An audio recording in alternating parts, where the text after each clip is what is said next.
మహిళా reservation bill అమలు దిశగా ప్రధాని మోదీ ముందడుగు వేశారు. 2029 సార్వత్రిక ఎన్నికల్లోపు మహిళా రిజర్వేషన్లు అమలు చేసేందుకు వీలుగా అన్ని పార్టీల మద్దతు ఇవ్వాలని కోరుతూ అన్ని పార్టీల ఫ్లోర్ లీడర్లకు ప్రధాని మోదీ లేఖ రాశారు.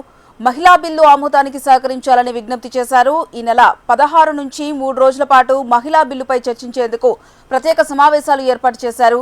జాతి నిర్మాణంలో మహిళల పాత్రను ప్రశంసిస్తూ వారు నిర్ణయాధికారంలో చురుకైన పాత్ర పోషించినప్పుడే దేశం అభివృద్ధి పథంలో పయనిస్తుందని ప్రధాని తెలిపారు.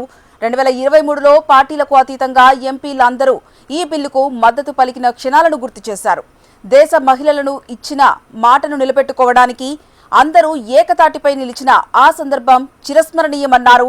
రిజర్వేషన్ల అమలు సమయంలో భిన్నాభిప్రాయాలు వ్యక్తమైన నేపథ్యంలో నిపుణులు, రాజకీయ పార్టీలతో విస్తృత చర్చల తర్వాత ప్రభుత్వం ఒక నిర్ణయానికి వచ్చిందని తెలిపారు.